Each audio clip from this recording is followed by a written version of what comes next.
वो ठीक है। खाना कैसा था? सुस्ती तो नहीं आ रही ना? नहीं।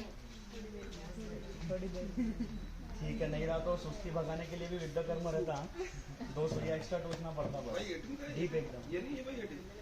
वापस टॉपिक पे आते हैं अपन। विद्या कर्म अपन इस पे चालू थे, प्रैक्टिकल अप्रोच में कैसे यूसेज करना।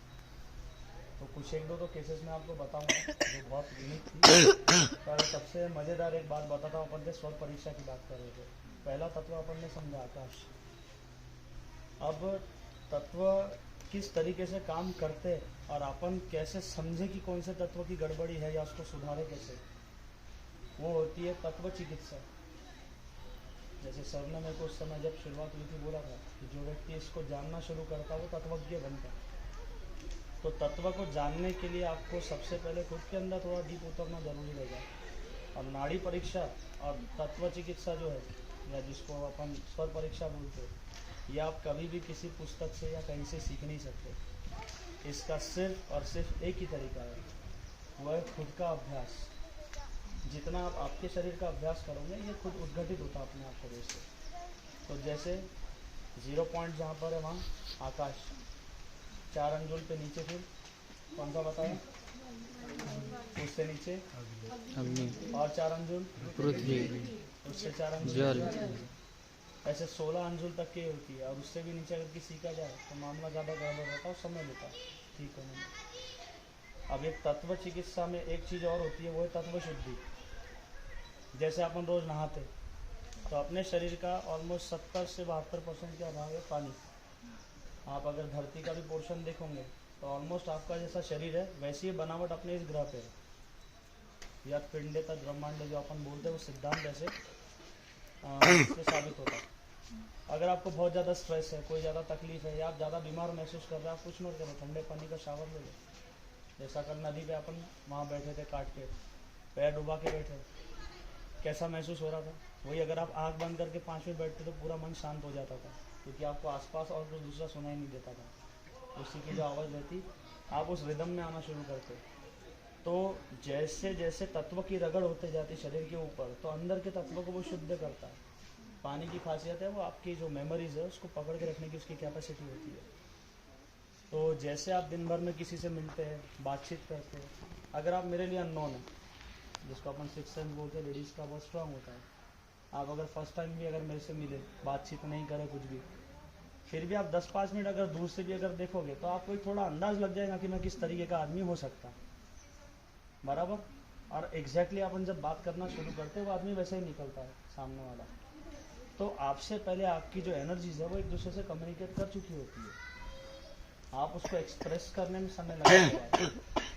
तो वो आपका जो ऑरा होता है वो आपका आकाश है। जनरल ये कैसा है 18 इंच तक के, किसी का 1-1.5 फीट रहता है, लेकिन जब आप साधना की अवस्था में जाते तो ये ऑरा धीरे धीरे बढ़ना शुरू होता है। अगर आपका स्वर है, योगियों का अगर सुषुम्ना चालू है, तो जैसे अगर मैं दिखाई 6 फीट का रहा और मेरी बातों का प्रभाव आप पे समान रूप से हो रहा सभी पे, इसका मतलब है कि मेरा ऑरा इतना कैपेबल है कि आपको घेर के बैठा हुआ है।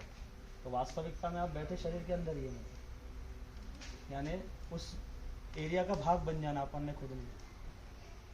योग शास्त्रों में जब लोग बात करते अष्टांग योग में, तो जनरली लोग योगासन की ही बात करते हैं। असल में अलग अलग आसन करने से ये फ़ायदा होता है, वो होता है। हकीकत में देखा जाए तो अष्टांग योग है यम, नियम, आसन, प्राणायाम, ध्यान, धारणा, प्रत्याहार, फिर आखिरी स्टेज है समाधि, जो आप सिर्फ एक्सपीरियंस कर सकते हो, शब्दात्मक है।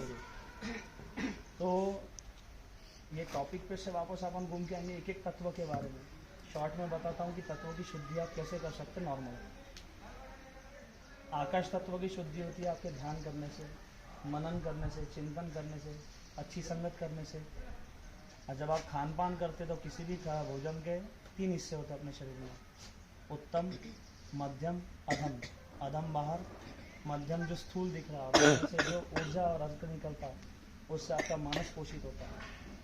तो 5 कोश के बारे में अपन जब बात कर रहे थे कि अपने को जब देखना है तो स्थूल शरीर के अलावा अपने को उस व्यक्ति का मानस कोश भी देखना होता है, मनोमय कोश। उसका प्राणमय कोश कैसे काम कर रहा है वो भी देखना जरूरी है।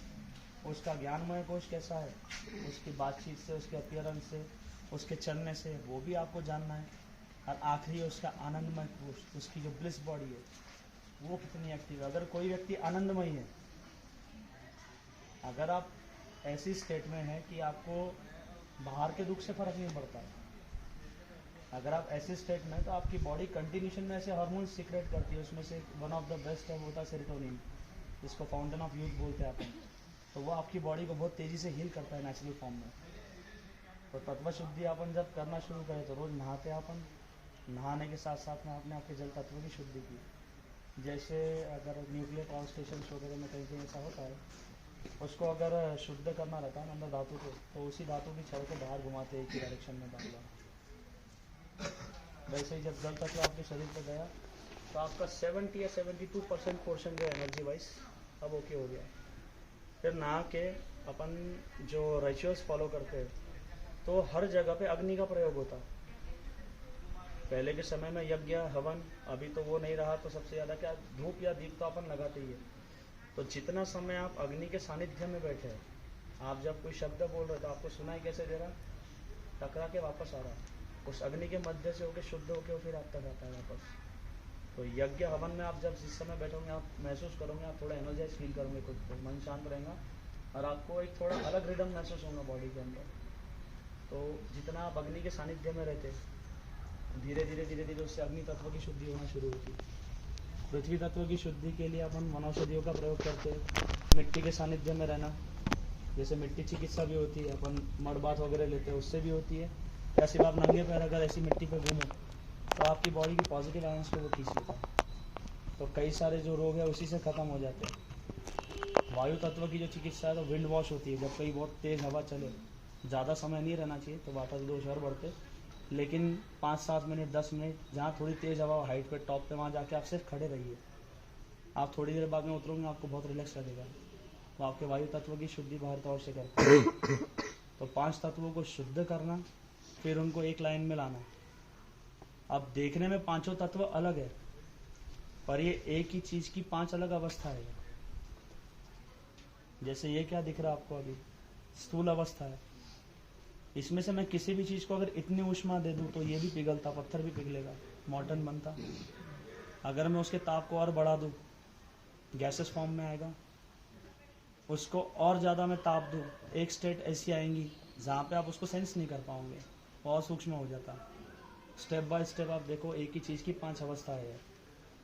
अब ये तो हो गया, इसको प्रैक्टिकली अपन यूज़ कैसे करें। तो मैंने हज़ारों पेशेंट में ऐसा ऑब्जर्व किया है। जब भी पेशेंट आपके पास में आए, पहले अपना स्वर तो देखिए, क्लिनिक में आप जब बैठते हैं, जहाँ भी प्रैक्टिस करते हैं, उसके बाद आप नोटिस करिए जो अगला पेशेंट आ रहा है आपके पास में, उसका स्वर क्या शुरू है, कितने अंजुल पे है उसका। थोड़ा एग्जैक्टली 4 अंजुल 8 अंजुल तो आएगा नहीं, 4, 4.5, 5 आएगा, कभी 6 भी आता। अपन 12 अंजुल पे तत्व देख रहे, 10 अंजुल भी हो सकता, एक अंदाज लेना अपन ने।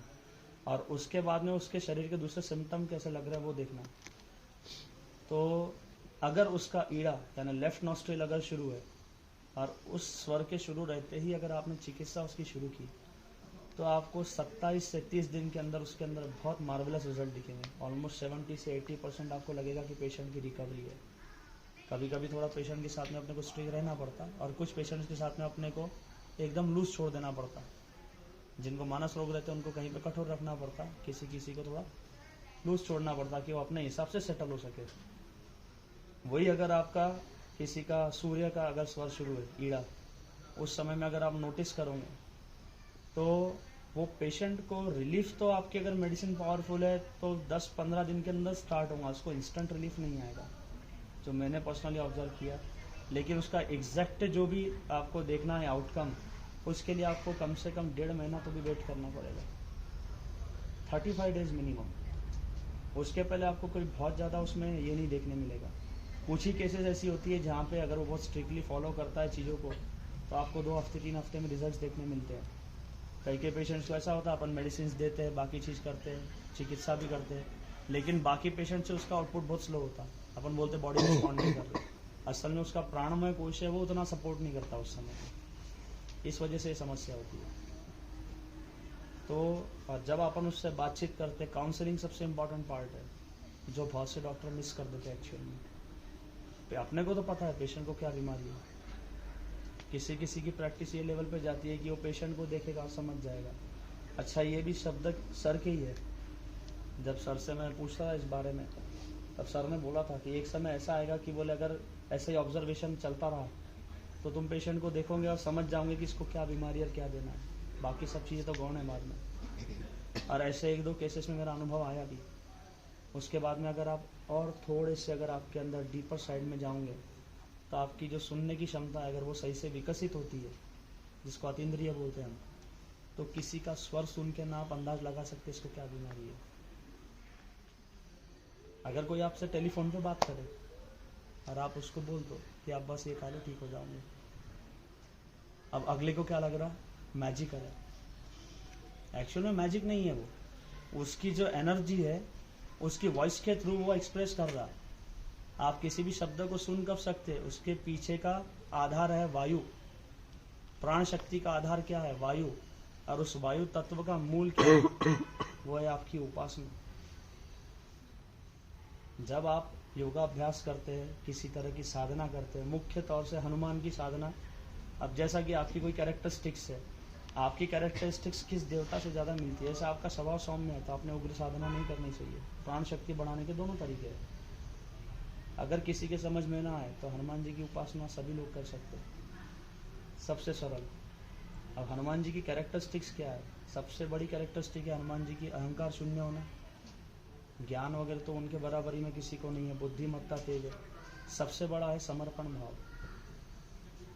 अगर आपका ईगो आपने डिसॉल्व कर दिया किसी के अंदर, मैंने मेरा वहाँ डिसॉल्व किया, इसलिए मैं हूँ नहीं।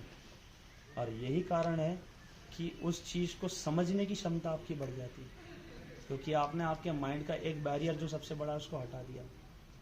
तो आप एनर्जी को सेंस कर पाते, आसपास नेचर जो है वो आपको उस चीज़ के बारे में गाइड करना स्टार्ट करता है। जैसे माधव निदान ग्रंथ के बारे में सर ने एक बार मुझको बताया था, माधवाचार्य की जो कथा थी वो बड़ी अच्छी लगी, वो भी साधक थे। तो वो सर ने बताया था कि वनस्पतियाँ उनसे बात करती थी, उनको बताती थी। और जब सुना था मैंने 2019 में तो आश्चर्य आता था, कैसे पॉसिबल है? हो सकता कि पहले सिद्ध होंगे लोग, अभी कलयुग है, कहाँ से होंगे? लेकिन ये भी तो कलयुग में ही होकर गए। जब विद्या चिकित्सा का मेरा शुरुआती दौर का अनुभव हुआ, मानसी में सेशन ले रहे थे, करीब 1-1.5 महीना ही हुआ था मुझको सर के यहाँ पे, मैं लेट भी हो गया था सेशन में आने के लिए। बट एग्जैक्टली मैडम वो पॉइंट्स बता रहे थे जो मैं ऑलरेडी प्रिक कर चुका था। और एग्जैक्टली सर 150 में से ऐसी केसेस थी जिसको मैं प्रिक कर चुका था। वो पॉइंट्स आपको उसकी एनर्जी सजेस्ट करेगी। मैं ये नहीं कहता हूँ अभ्यास होना जरूरी है, आपको पढ़ना जरूरी है, कितना डीप चीज़ें ले जाना है, कहाँ पे आपको ऊपरा ऊपरी चिकित्सा करनी है, ज़्यादा डीप पेनिट्रेट नहीं करना है, उसके लिए आपको पुस्तक और अनुभव साथ में लगता ही है। पर ये वो चीज़ है जो आपको उसके अंदर का एक और सीक्रेट नया खोलेगी आपकी प्रैक्टिस में। विद्या और अग्नि चिकित्सा अपन जब भी करते तो सबसे मेन चीज़ है शूल शमन चिकित्सा।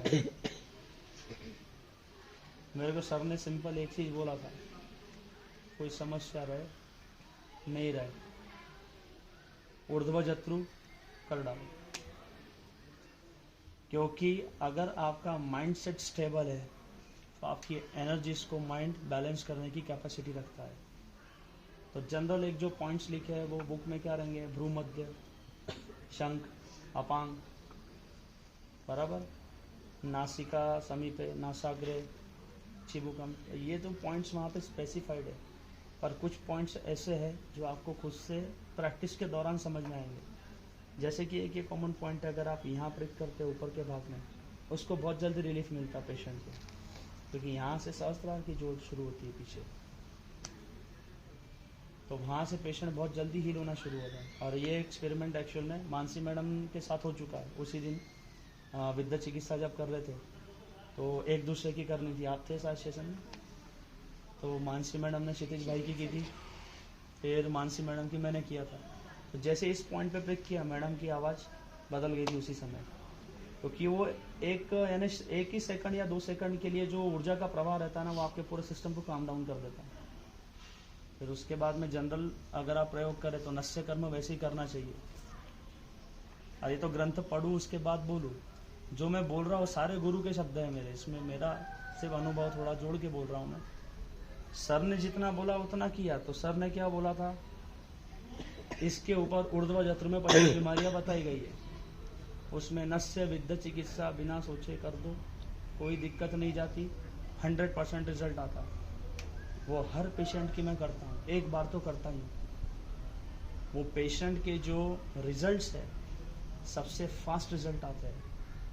अगर कोई पेशेंट को आपने पहले सुना होगा, मान लीजिए पैरालिसिस की केसेस अगर देखें, सबसे ज़्यादा मैंने केसेस उसकी देखा है पैरालिसिस में, औरतों में। पैरालिसिस की मेरे पास एक केस थी, अंजनगांव सुरजी, मुरलीधर के कड़े, ऑलमोस्ट 38 या 39 ईयर्स है, मेरे फ्रेंड के भाई है, वो तेलीपुरा में रहते हैं। वो आई गेस 9-10 साल हो गए होंगे उनको, बेड रिडन थे वो, और ऑलमोस्ट सारे ट्रीटमेंट हो चुके थे, आयुर्वेद भी, ये भी। सबसे पहला जब ट्रीटमेंट उनका स्वर देखा, नाड़ी देखा, तो वो चैलेंजिंग केस थी, तो उन्होंने चैलेंज दिया था एक्चुअल में, ये अगर उठा के खड़ा कर दिया तुमने तो हम लोग मान लेंगे कि आयुर्वेद में दम है। और बात ऐसी थी कि भाई वो तो ठीक है, लेकिन उसमें सवाल था कि भाई हकीकत में तुम्हारे गुरु की क्षमता है तुमको बनाने की। वो साला चुप गया था शब्द उनका। तो वहाँ से मैं परतवाड़ा से आ गया करसगांव, बाइक पे साथ इसके लिए जाता था मैं वहाँ। सबसे पहले तो ना उनकी जब विद्ध चिकित्सा शुरू की मैंने, सर से लेके पैर तक जितने पॉइंट है सभी, आप विश्वास नहीं करोगे, नीडल लगा के रखने के बाद में ब्लड नहीं आ रहा था। 2 बार 3 बार नीडल लगाने के बाद, और जब जैसे ही वो फर्स्ट इसमें ब्लड निकलना चालू हुआ, टार होता है ना एकदम काला वैसा ब्लड, क्लॉट्स पूरे ब्लड में। मेरे पास लगे तो एक वीडियो है मोबाइल में, मैं आपको शेयर करूँगा, वो मेरे फ्रेंड का ही है। तो उसका तो ब्लड जब मैंने निकाला कपिंग करके, तो मांस कैसा निकलता है, ऐसा गाढ़ा खून एकदम निकलते बराबर सूख जाए, उसकी वजह से उसको तकलीफ हो रही थी।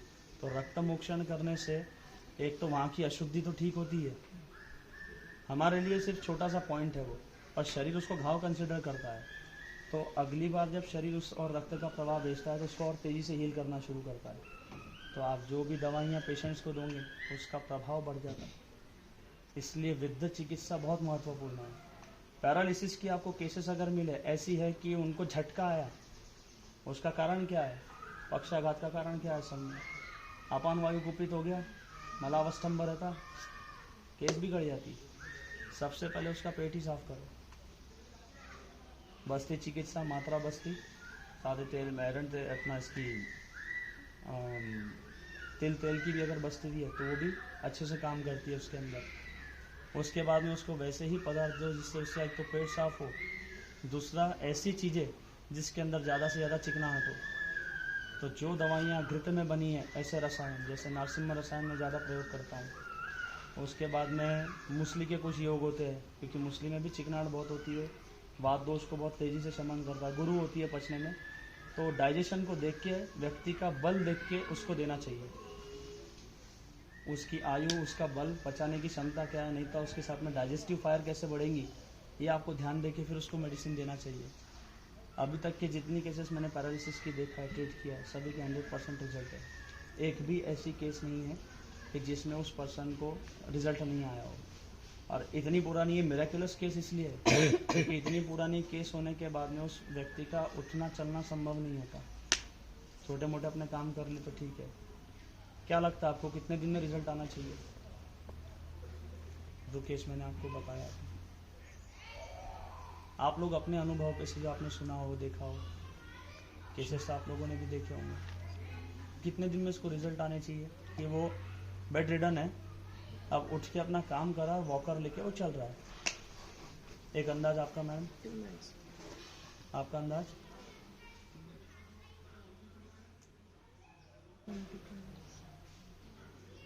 आप में से कोई क्या एक्सपेक्टेड है आपको कि इतना टाइम में उसको फर्क आना चाहिए?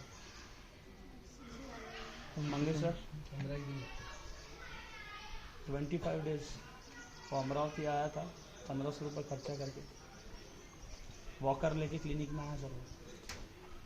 और उस दिन एक्चुअल में फिर उसका भाई भी आया था साथ में, फिर उसी की बात पकड़ के वापस उसको पैसे तो लिए, लेकिन टोला मारना था, मार दिए। हमारे गुरु में सामर्थ्य है।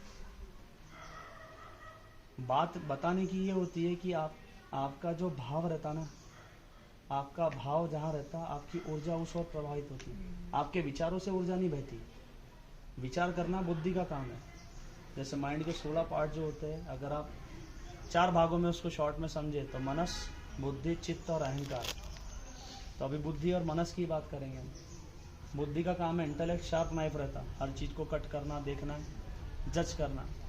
और जो आपके भाव रहते वो भाव उसको ऊर्जा प्रदान करते। जब वो दोनों जुड़ते तब वो बनता संकल्प, और उस संकल्प से ही सिद्धि पैदा होती है।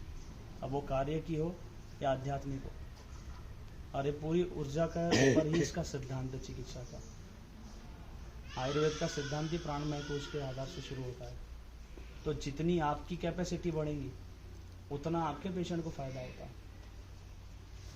वही वैद्य की सिद्धि है। मेरे गुरु ने मेरे को एक बार बोला था इस बारे में कि अगर यदि वैद्य सिद्ध हो, वो अपने हाथ से मिट्टी देगा तो मिट्टी से भी ठीक हो जाएगा। 3 साल हो गए सर ये बात को। ये हकीकत है। तो आप क्या पढ़ रहे हैं, और मेडिसिन हमेशा वो यूज़ करो जिसका साइड इफ़ेक्ट बिल्कुल ना हो। दूसरी चीज़ हो कि आप जब भी कोई ऐसी मेडिसिन को लेके कन्फ्यूज़न में हो तो जो भी अपने सीनियर है या जिन्होंने उनके अनुभव प्रयोग किए है उनसे उन केसेस के बारे में पूरी सलाह करके फिर मेडिसिन दो। 100% रिजल्ट आता है। ऐसी केस मैंने अभी तक के देखा नहीं जिसमें रिजल्ट नहीं आया हो। एक दूसरी मिरेकुलस केस आपको बताता हूँ। ऑलमोस्ट ये अभी रिसेंट केस है, करीब 20 या 21 जून की बात है।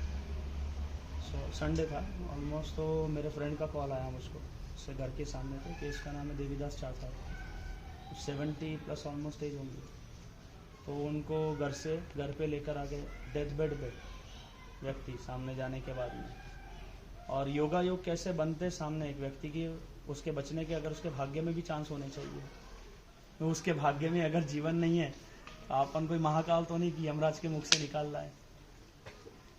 तो प्रयास करने के बाद में कैसा रिजल्ट आता है मैं आपको एक बताता हूँ। वो मैं जब गया ना तो उनको गंगा जल पिला रहे थे।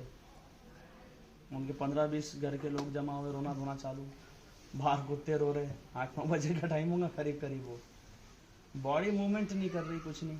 और जब उनको लेकर आए तो उनकी रिपोर्ट में लिखा था लीवर पैरेन्कमल डिसीज। जब मैं उनको चेक किया तो समझ गया था। और उनके साथ वालों का बोलना था कि इनको 4 दिन हो गए, यूरिनेशन नहीं हुआ। डॉक्टर ने बोला कि इनकी किडनी खराब हो गई, लेके जाओ। ये बस अभी 6-7 घंटे के मेहमान हैं। आप जाके देख सकते हैं, वडाली में रहते हैं वो। ही इज़ फाइन, घूमते हैं अभी वो। तो जब मैंने अब एक किस आधार पे मैं बोल रहा हूँ, जब मैंने उनका हाथ पकड़ा नाड़ी पकड़ने के लिए, 2 नाड़ियाँ मुझको सेंस नहीं हो रही थी। और जो वात की नाड़ी हम देखते हैं वो तेज चलनी चाहिए, वो इस तरीके से उसका रिदम। आप उनका अगर स्वर देखने जाओ तो श्वास जैसे उल्टी चलना शुरू होती है ना, ये कान की लट मुड़ी हुई, सारे डेथ पर्सन के सिम्टम कि जाने वाला है ये। सिर्फ एक लास्ट चांस था जो होल्ड किया था ना, तो उनके कुछ प्रेशर पॉइंट्स थे, मैंने हथेली में दबाया। ऐसा एक एग्जांपल मैं आपको अभी बताऊंगा। अगर किसी की गर्दन में दर्द है क्या, ज़बरदस्त, ये एरिया लॉक है किसी का, ऐसा कोई है मंगे सर? एक आपको प्रेशर पॉइंट बताता हूँ, आपको ट्राई करके देखना। स्पॉन्डिलोसिस के केस में बहुत अच्छा रिजल्ट देगा आपको, इंस्टेंट रिजल्ट देगा विदिन 30 to 40 सेकेंड्स। तो प्रेशर पॉइंट्स दबाने के बाद में थोड़ा सा जब उनको श्वास वगैरह का लगा, सबसे पहले विद्युत चिकित्सा उनकी की वो है पादांगुष्ठ। किडनी का मूवमेंट वहाँ से जो रहता उस पर वो पॉइंट आपको एक चीज़ ख्याल रखना है, वो कब नहीं करना। अगर किसी के पैर में स्वेलिंग हो इस तरीके से कि अगर आप दबा रहे हो खड्डा पड़ जाए, उस समय आप अगर करते हैं तो वहाँ से पानी निकलने की संभावना रहेगी, वो जल्दी बढ़ता नहीं। और वहाँ पे पेशेंट कॉम्प्लिकेटेड होने का चांस बढ़ जाता है, क्योंकि बार बार पानी में से उसके शरीर की जो ऊर्जा है, गर्मी, वो निकल जाती है। तो उस अगर ऐसी कंडीशन नहीं है, वो कंडीशन में मैं कर सकता था, किया, तो उनकी जो सांस के रिदम में फ़र्क आया। जैसे ही वापस जब मैंने स्वर देखा, उनका स्वर शुरू था ईड़ा और एकदम आकाश तत्व। मैंने अंदाज़ लगाया, उनको बोला 24 घंटे का टाइम चाहिए मेरे को, फिर मैं बताता हूँ। 24 घंटे में कुछ नहीं बोलता। अच्छा, एज एन एमरजेंसी मेडिसिन मैंने क्या यूज़ किया वो भी आपको बता देता हूँ। लकीली वो नीडल वहाँ पे उनके एरिया में मिलना, उनके घर पे उनका बोलना था कि हम दवाखाने से लेकर आए, तो डॉक्टर ने यूज़ नहीं की। बोले भैया ये चलेंगी क्या, 26/2 की नीडल थी। तो विद्युत चिकित्सा टाइम पे उनकी होना, मेडिसिन में मैंने दिया था 2 सूच शेखर की गोली, 2 चंद्र प्रभावटी, और उसके साथ में जो दवाइयाँ मिलाई थी तो उसका कंपोजिशन जो था पुनर्नवा, काढ़ने, कासनी, मंडूर भस्म, सम प्रमाण में। वो चीज़ में एक ज़ाइकोलिव टैबलेट आती है, उसके अंदर भी होता है वो। तो वो मिक्स करके और पाउडर के साथ में कूट के उनको बोला हर 4 घंटे में इनको देना है आपको। वो जो गंगा जल मिला रहे थे ना, उसी में मिला के अब एडमिनिस्ट्रेशन कैसे करना वही समझ में नहीं आ रहा था। वो गंगा जल में मिला के उनको दवा पिला दी हम लोगों ने। सुबह मुझको करीब 7:30-8 बजे कॉल आया, तो डॉक्टर साहब आपको बोले 10-15 मिनट के लिए आइए बोले। मुझको लगा कि कार्यक्रम तो नहीं हो गया कहीं बोला दे तो दिए। सुबह गया तो वो पेशेंट जो हिल नहीं रहा था रात में, उसकी आंखें तो नहीं खुल रही थी लेकिन वो बॉडी मूव करना उसने स्टार्ट किया, उसका मुंह खुला। सेम डोज रिपीट 5 डोज होने के बाद में 3:30-4 बजे मैं बोला कि जैसे अगर कुछ फर्क पड़ता है, अगर पेशेंट कॉन्शियस है तो मुझको कॉल करना है। 3:30-4 बजे वो एजेड है पर्सन, उठने के बाद में वो सीधा उठ के बोल रहा है कि मला काहीतरी खायला पाहिजे, चिकन वगैरह काय आहेत का म्हणे, खूब भूख लागलेली है। तो ये सर 24 घंटे के अंदर रिजल्ट कैसे आ सकता, वो उसका जजमेंट आप कहाँ से लगाओगे, उसके प्राणमय कोश पे से। और ये स्वर परीक्षा आपको जरूर बताएगी। ऐसी बहुत सारी केसेस है। एक डिस्क बल्ज की केस बताता हूँ, मेरे फ्रेंड है इंद्रजीत नगरिया, ऑपरेटिव केस, विद चिकित्सा अग्निकर्म सिंपल।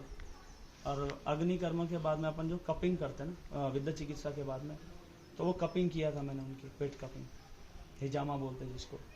वेट कपिंग के बाद में उनको हर 3 दिन में सेशन के लिए बुलाया, 5 सेशन लिए।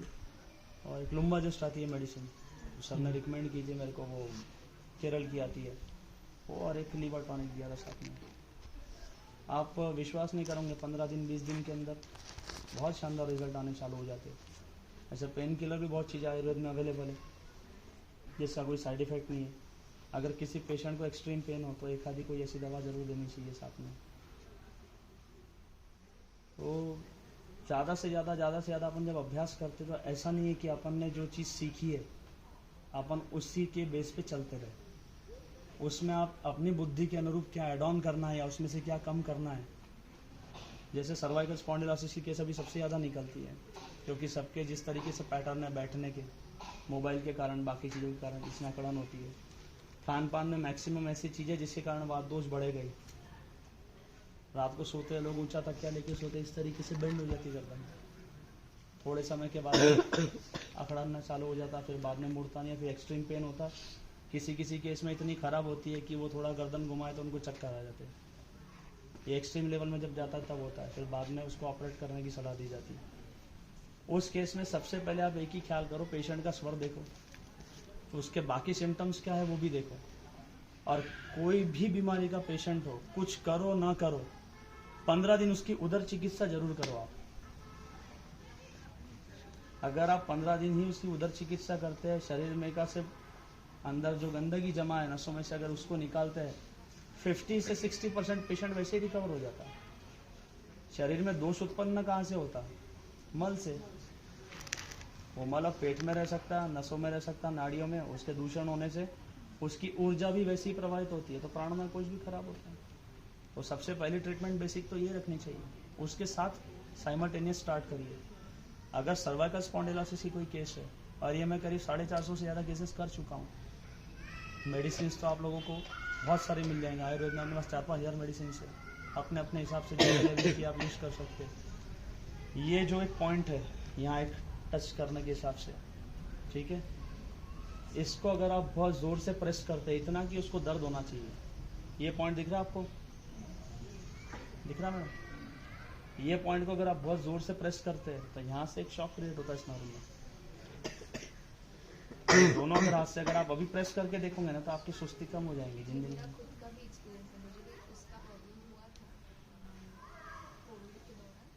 और हस्बंड को भी अभी कुछ महीने पहले तिथे दुखायचं त्यांना, मग तो पॉइंट त्यांचं ॲक्युप्रेशरमध्ये होता. हां, ॲक्युप्रेशरमध्ये आहे ते आता नॅचरोपॅथच्या कोर्समध्ये होता आमच्या, तर त्यावेळेस मी प्रॅक्टिस सुरू केली त्याची। 1 वर्ष झाला आहे ते प्रॅक्टिस करता करता, आणि खूप सुंदर रिजल्ट आहे त्याचे।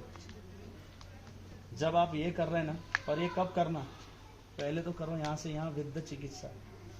जब अपन जनरली 2 पॉइंट करते हैं, 1, 2, 3, ऐसे 3 पॉइंट आपको वेदन करने हैं।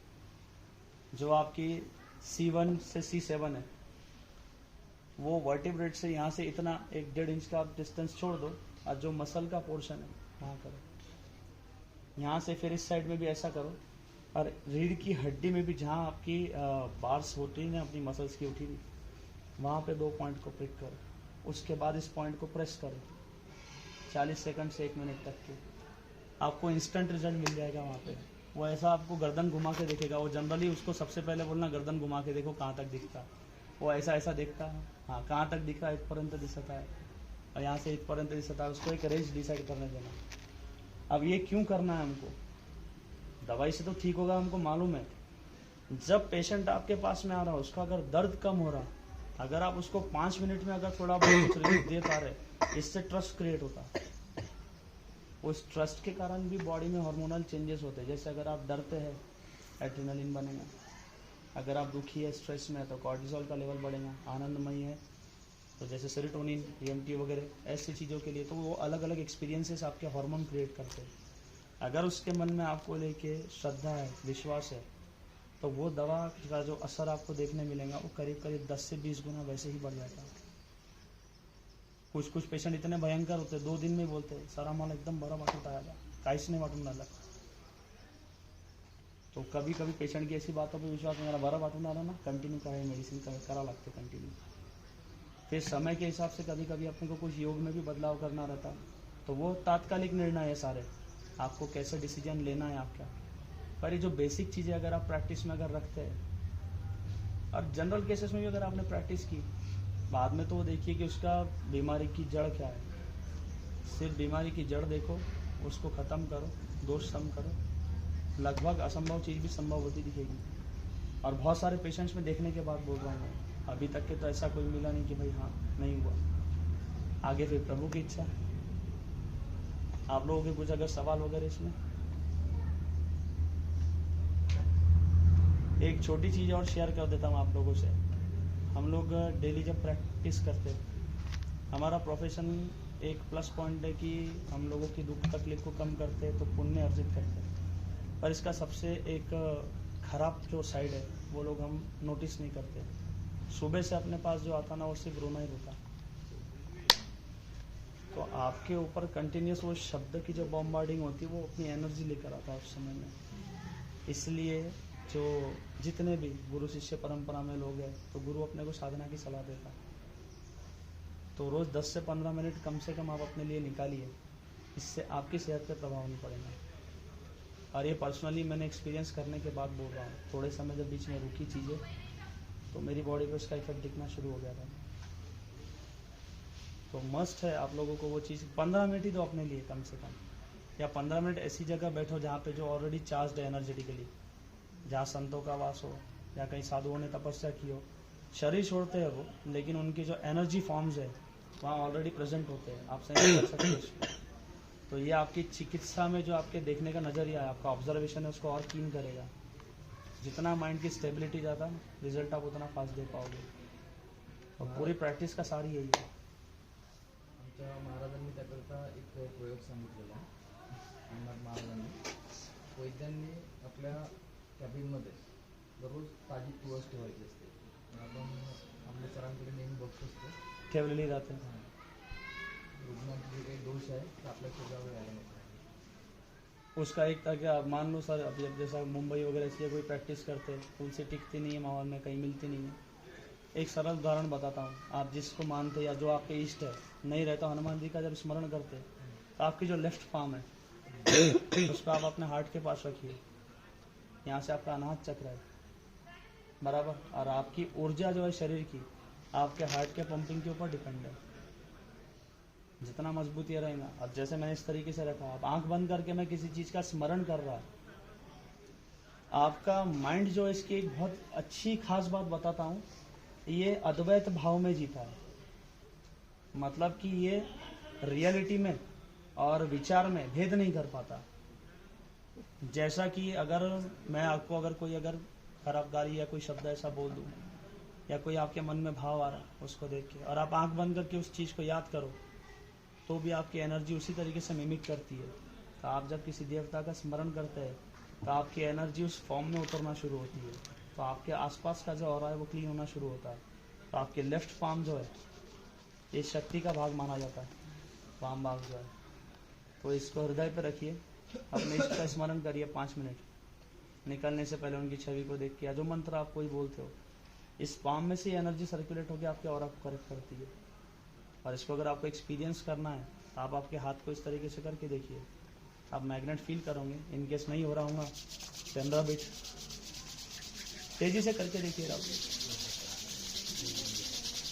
अब इसको इस तरीके से सेंस करो, सेंस हुआ। अब जैसे आप साधना में तीव्रता में उतरोगे आपको इतनी दूरी पे भी मैग्नेट सेंस होंगे।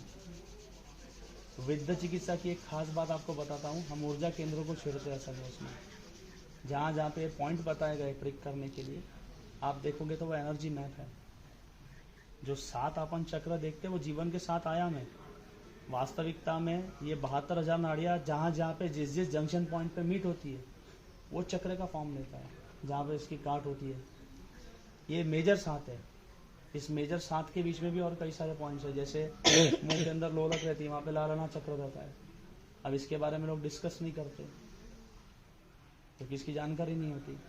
पर मेजर जो 7 है, अब सबसे बड़ा जो चक्र आपके शरीर का आता है वो आता है मणिपुरक, क्योंकि पूरा एनर्जी सेंटर सिस्टम इसी पे है आपकी बॉडी। हनुमान जी की उपासना जो है वो क्या है, राम नाम। राम नाम से बल मिलता है। और आप देखिए मणिपुरक चक्र का बीज मंत्र क्या है, रम। अगर सर के क्लिनिक में जाओगे तो बाहर सारे बीज मंत्र लिखे हुए हैं। रम और राम आप प्रोनाउंस करिए, आपकी जो जीभ है एनर्जी क्रिएट होती है। तो आप अगर बोलते हैं राम तो आपकी स्ट्राइक कहाँ हो रही, नाभि पे, बराबर। अब जैसे जैसे आप 10-15 बार स्ट्राइक करोगे तो आप ना आंख बंद करके इसको सेंस करना, आपका जो एनल रीजन है वो सिकुड़ना चालू होता है। और जब ये अपने आप बंद चालू होना चालू होता तो ये होगी योगिक प्रक्रिया वज्रोली। तो आपकी जो अपान वायु है उसकी मूल गति जो नीचे है वो ऊपर की तरफ हो जाती है। श्वास आप ले रहे हैं, प्राण उसमें जा रहा है। जब प्राण और अपान का टकराव होता है तो अणुभट्टी किस तरीके से काम करती है, हमारा शरीर वैसे काम करता है। और इसी से आपके चेहरे पे तेज आना शुरू होता है, नाड़ियों की शुद्धि होना शुरू होती है। ये वास्तविकता है। आप जैसे जैसे जैसे जब को अनुभव करोगे वाचिक तौर से, एनर्जी की जो रिदम है, आप बार बार शब्द बोलते हो वो शब्द सिद्ध होता है। और इसी से जो पहली सिद्धि पैदा होती है वो है वाक सिद्धि।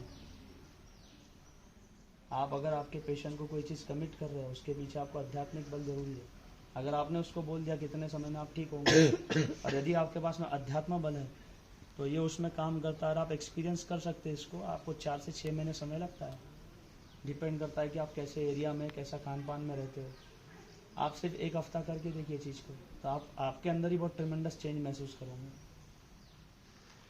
और अगर इस तरीके की ऊर्जा आपके शरीर में अगर बन रही है जिस समय आप विद्या चिकित्सा कर रहे हैं, तो अगर मैं विद्या चिकित्सा करूंगा तो मेरे को नीडल इस तरीके से पकड़ना पड़ेगा, बराबर, ठीक है। अगर मैंने ऐसे पकड़ा है तो ये फिर से जॉइंट हो गया।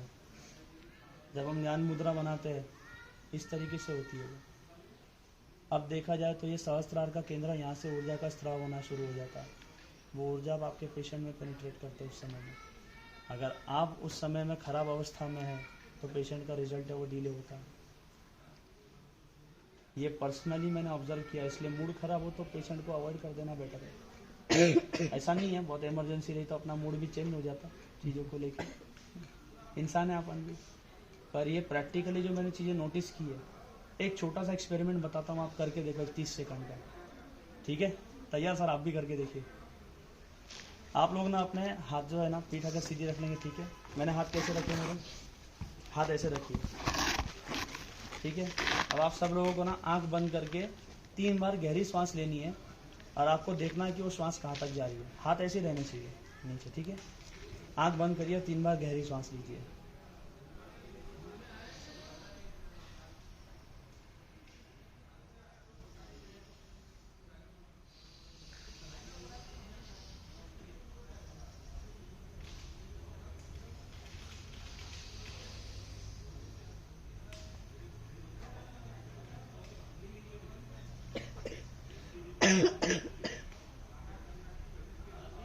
हो गया सभी का?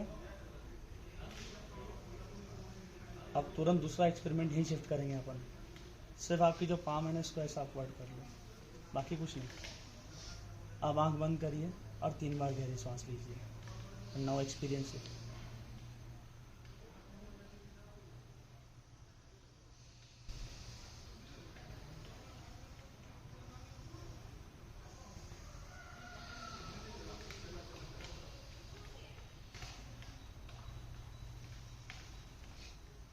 हो गया सबका? क्या फर्क महसूस हुआ दोनों में? जब आपने हाथ नीचे रखा ऐसा और फिर पाम अपवर्ड साइड किया, दोनों में सांस में कुछ फर्क था कि वैसी थी? नहीं फर्क था। क्या फर्क था आपका मैडम? पहले वक्त किया तो ऐसे पेट में होने के बाद वाइब्रेशन फील हो रहा था कुछ। अच्छा, फिर जब आपने हाथ अपवर्ड किए तो नहीं हो रहा था। आपको छाती में ज़्यादा श्वास महसूस हो रही होगी उस समय। ऑलमोस्ट सभी का ये एक्सपीरियंस रहा। ये आपका कंट्रोल पैनल है। मैंने जब इस तरीके से किया तो अपने प्राणों को आदेश दिया। इसके अंदर बैठा इसका स्वामी है, जिसको हम पुरुष बोलते हैं ना, आत्मबीज जो है पीनियल ग्लैंड में। जब आप कोई एक्शन करते हैं तो आपकी एनर्जी को डायरेक्शन देता है। आपने सिर्फ आपका पाम का साइज चेंज किया, डायरेक्शन, आपका प्राणमय कोश है वो बदल गया। आपकी एनर्जी की डायरेक्शन चेंज हो गई। एनर्जी की डायरेक्शन बहुत फास्ट चेंज होती है, इसलिए आपने एक्सपीरियंस किया इस चीज़ को। वही जब आप इस तरीके से हाथ रख रहे तो आपने उसको बोला प्राण को ऊपर ले जाना है, ब्रह्मांड की तरफ। दुनिया में सबसे कठिन काम यही है, बाकी सब सरल है। और यही योग की समाधि की स्थिति होती है जब प्राण यहाँ स्थिर हो जाता है। अति होने के बाद में 10वें द्वार से बाहर, जो एक्चुअली है, यहाँ पे बच्चों को तालू में हड्डी नहीं रहती, इसको समय लेती है यहाँ पे आने के लिए। जब वो आत्मा का बीज अंदर रोपित होता है 72 दिन के बाद में, 72 से 82-90 दिन के अंदर होता है। जितना देर वो लेता है, वो अगर पूर्व जन्म में कोई यौगिक साधक रहा होगा, कोई साधना की होंगी, वो उतने देर से गर्भ को चुनेगा। शुरुआती दौर में गर्भ को हम चुनते हैं, ये फैक्ट है। अगर वो बॉडी उसके लिए सूटेबल नहीं है उस कर्म के अनुरूप, वहीं से अच्छा मेहमान कौन होता है? सामने के दरवाजे से आए, सामने के दरवाजे से जाए। खराब मेहमान कौन? सामने के दरवाजे से आए, पीछे के दरवाजे से जाए। तो ये इतने बारीक बारीक फैक्ट्स है, और ये नहीं कि सारी चीज़ें हर बार बता पाना संभव नहीं है, लेकिन जब ये आपकी एक्सपीरियंशियल रियलिटी बनेगी ना, तो ऐसी ऐसी चीज़ें आप एक्सपीरियंस करोगे आपकी लाइफ में जो कभी आपने कल्पना नहीं की। मेरा खुद जीवन ट्रांसफॉर्मेशन है। 6 साल पहले accountant, now people recognising me as a doctor. और फिर घूम के उसी बात पे आऊँगा मैं वापस। पुस्तक में सिर्फ शब्द है, अपनी बुद्धि से हम उसको स्मरण करते। गुरु की कृपा से जब वो अपना अनुभव बनता, तब वो अपने लिए ज्ञान बनता। इसलिए पुस्तक से ज्ञान मिलेगा कभी नहीं सोचना, पुस्तक से शब्द लो, और जो गुरु बोले वो आपके लिए सही है। यदि आपके गुरु आपको ये चीज़ करने के लिए मना करे, भगवान आ जाए, तो भी मत करना। मैंने सिर्फ उतना किया जितना मेरे गुरु ने कहा, बाकी ना मैंने कोई इतनी सारी पुस्तकें पढ़ी, ना कोई ग्रंथ, ना कुछ। मेरा डिवोशन उनमें है। तो मेरी पर्सनालिटी के हिसाब से बेस्ट सूटेबल कैरेक्टर क्या लगा मुझको? हनुमान जी। उन्होंने बोला कि आप ये साधना करो, मैं उसमें प्रवृत्त हुआ, मेरी एनर्जी शिफ्ट होने लगी, कमांड आने लगी, बुद्धि धीरे धीरे धीरे धीरे धीरे बढ़ने लगी, तेज होने लगी, चीज़ों की समझ गहरी होने लगी। रिजल्ट आपके सामने है, आप लोगों के सामने बोल पा रहा हूँ मैं। आप में इससे ज़्यादा पढ़े लिखे हो ये मामले में। यही गुरु का बल है, यही गुरु का प्रभाव होता है। और जो अपने इष्ट है उसको भी गुरु के रूप में स्वीकार करिए। तो वानर गीता आप सब वैसे पढ़ते ही होंगे, नहीं होंगी तो सरसे की कॉपी ले लेना। उसमें एक श्लोक आता है, हनुमान नीति में स्नानम, हनुमान नीति में जप, हनुमान नीति में ध्यानम, हनुमत कीर्तनम सदा। तो जब जब आप जहाँ जहाँ देखोगे वहाँ वहाँ अगर ईश्वर दिख रहे, ऐसा नहीं है कि अपन डेली क्रियाकलाप वो नहीं करना चाहिए, पर अध्यात्म को आप अपनी प्रैक्टिस में जोड़ दो तो उसका रिजल्ट बहुत ज़्यादा आएगा। और उसी में एक श्लोक और आता है कि इसका फल क्या होगा, बुद्धिर्बलम यशोधैर्यम निर्भय अथवा मरोगता अजाज्यम वाक्पटुत्वम च हनुमत स्मरणात् भवेत्। इसका मतलब है कि वाक्पटुत्वता कब आएगी? जब आपकी ब्रह्म नाड़ियाँ जो है, सरस्वती नाड़ी जो है, उसको बल मिलेगा। तो आप आपकी एनर्जी को किस शेप में ढालने का प्रयास कर रहे हैं, वही साधना है असल में। जिस ईश्वर को आप बाहर ढूंढ रहे हैं वो असल में आपके अंदर का आकाश तत्व है। और आप अपने ऑरा को धीरे धीरे एक्सपीरियंस करने लगेंगे इस चीज़ से। बहुत ज़्यादा गहरा नहीं जाना इसके अंदर, क्योंकि अपन सब संसारी के अपने को सब काम करने पड़ते हैं। एक बार मैं छलांग लगा के वापस आ चुका हूँ। सही समय आने पे करना, पर पहले से तैयारी होनी चाहिए। इतनी चीज़ें आप करिए, बहुत है सर। वैसे तो बोलने के लिए मसाला तो बहुत है अपने पास में, और क्या समय सीमा समाप्त तो सर ने दी थी। फिर से श्रद्धा सुमन गुरु के चरणों में अर्पित करके यही रोकता हूँ। यांचा पहिल्यापासून अध्यात्माचा अभ्यास खूप चांगला आहे. कठीण कठीण संस्कृतचे श्लोक उच्चार एकदम चांगले. एका वर्षी विश्वपंडितच्या तत्सकुन साधना होती. विष्णू सहस्रनाममधील 2 श्लोक जे आहेत ते वर्षभर त्याची साधना करा. ते मी त्याचं प्रिंट काढून माझ्या काचेवर ठेवलं होतं. जेव्हा यांनी वाचलं त्याचं पाठ होतं, म्हणतं याच्या अध्यात्मात खूपच जबाबदारीच काय. मग मी इथेच कुंजिका स्तोत्र वाचलं होतं. कुंजिका स्तोत्र याचं पाठ आहे म्हटलं, सगळंच पाठ आहे. आणि कुंजिका स्तोत्र एवढं जबरदस्त म्हणतो, प्रत्येक शब्दावर एवढं उच्चार आणि व्यवस्थित म्हणून जे मी कधी कधी ऐकलं नसेल. कुंजिका स्तोत्र वाचलं तुम्ही कोणीतरी कुंजिका स्तोत्र? त्यांच्या तोंडून तुम्ही ऐका कुंजिका स्तोत्र, तुम्हाला कळेल खरं कसं असतं. आणि तुम्ही रेकॉर्ड करून घ्या यांच्या आवाजात कुंजिका स्तोत्र हे ऐकत जा, कसं उच्चार करा शब्दात तुम्ही ऐका. हां रेकॉर्ड करू.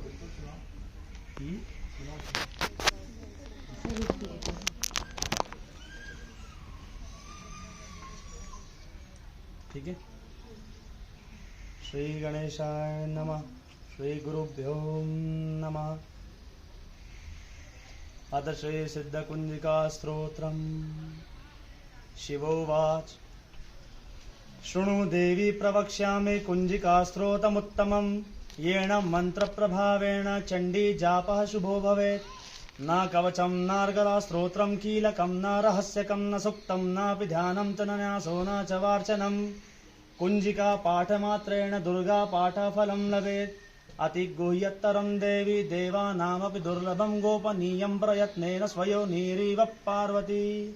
मारणं मोहनं वश्यं स्तम्भनोच्चाटनादिकं पाठमात्रेण संसिद्ध्यत् कुंजिका स्तोत्रमुत्तमम्. अथ मन्त्रः. ॐ ऐं ह्रीं क्लीं चामुण्डाय विच्चे. ॐ ग्लौं हुं क्लीं जुं सः ज्वालय ज्वालय ज्वल ज्वल प्रज्वल प्रज्वल. ऐं ह्रीं क्लीं चामुण्डाय विच्चे ज्वल. हं सं लं क्षं फट् स्वाहा इति मन्त्रः. नमस्ते रुद्ररूपिण्यै नमस्ते मधुमर्दिनी नमः कैटभहारिण्यै नमस्ते महिषार्दिनी नमस्ते शुम्भहन्त्रै च निशुम्भासुरघातिनी. जागृतं हि महादेवी जपं सिद्धिं कुरुष्व मे. ऐङ्कारी सृष्टिरूपाय ह्रींकारी प्रतिपालिका क्लीङ्कारी कामरूपिण्यै बीजरूपै नमोऽस्तुते. चामुण्डा चण्डघाती च जैकारी वरदायिनी विच्चे चाभयदा नित्यं नमस्ते मन्त्ररूपिणी. धाम धीम धूम धुर्जटे पत्नी वां विं वुं वा गदेश्वरी. क्रां क्रीं क्रूं कालिका देवी शां शीं शूं मे शुभं कुरु. हुं हुं हुंकार रूपिण्ये जं जं जं जम्बनादिनी. भ्रां भ्रीं भ्रूं भैरवी भद्रे भवान्येते नमो नमः. अं कं चं टं तं पं यं शं विं दुं ऐं विं हौं क्षं. धिजाग्रं त्रोटय त्रोटय दीप्तं कुरु कुरु स्वाहा. पां पीं पूं पार्वती पूर्णः खां खीं खुं खेचरि तथा. सां सीं सुं सप्तशती देव्यः मन्त्रसिद्धिं कुरुष्व मे.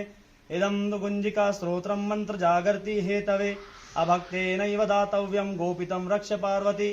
यस्तु कुंजिकया देवी हिनां सप्तशतीं पठेत् न तस्य जायते सिद्धिर्रण्ये रोदनं यथा. इति श्री रुद्रयामले गौरीतन्त्रे शिवपार्वती संवादे कुंजिका स्तोत्रं सम्पूर्णम्. वाच करू.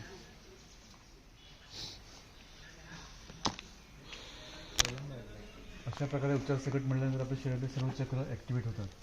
अब जैसे आणि इसके सर्व शक्ती अंदर जहाँ मिळते. बीज मंत्र है अंग कं चम टं तम, तो आपके जब आप अगर डिटेल स्टडी करते हैं प्राणायाम को, तो हर चक्र के ऊपर जो पैटर्न्स है उसके ऊपर उसके बीज मंत्र लिखे हुए और उसको सहायक बीज है. तो हर बीज से एक विशिष्ट देवता का जुड़ाव है. जैसे कि अगर मैं किसी मंत्र को एक नॉर्मल बोल दूं, ओम गणानां त्वां गणपतिगुं हवामहे, अभी मैं इसको नॉर्मल बोल रहा हूँ. वही अगर मैं इसका प्रोनाउंसिएशन थोड़ा सा अगर चेंज कर दूं तो आप एनर्जी के रिदम को महसूस करिए. गणानां त्वां गणपतिगं हवामहे प्रियाणां त्वां प्रियपतिगं हवामहे निधिनां त्वां निधिपतिगं हवामहे वसो मम। अब जब मैंने इसको हाई नोट लिया तो मेरा पूरा पिच जो है वो आया मेरे यहाँ पे, अनाथ से ऊपर। ये क्या है? विशुद्धि। विशुद्धि आपका पावर सेंटर है एक्चुअली में, जो इस शरीर के बाहर है, जो आप आंखों से देख नहीं सकते, जो उसको आकर्षण करने का सेंटर है। हर चक्र की अपनी कुछ विशेषता है।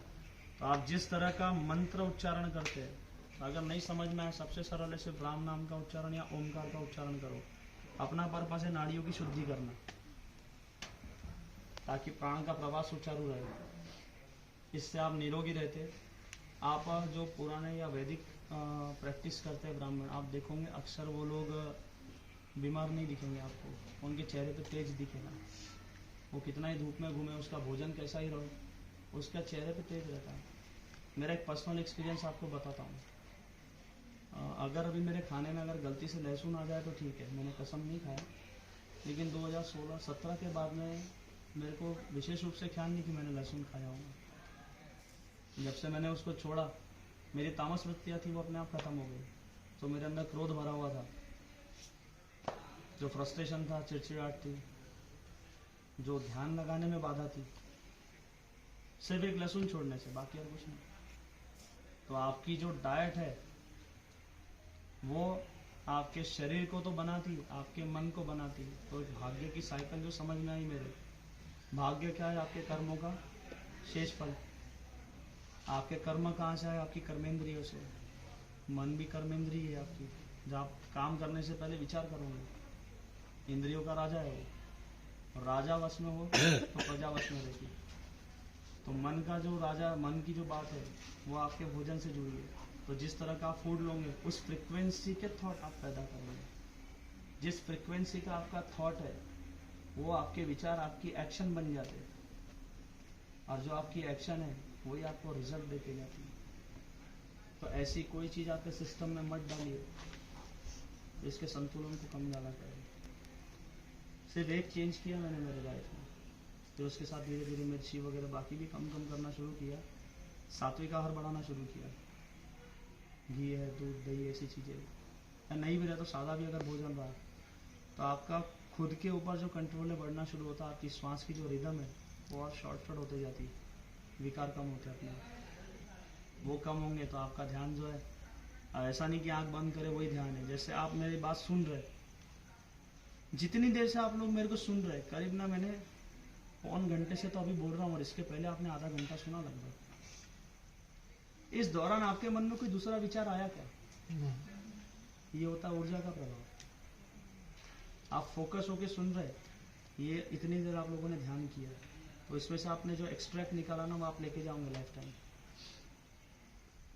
अगर इस बात का प्रभाव आपके ऊपर अगर रहा तो ये चीज़ लाइफ टाइम आपको किसी न किसी फॉर्म में याद रहेंगी, या कहीं ना कहीं आपको क्लिक होंगी किसी चीज़ में।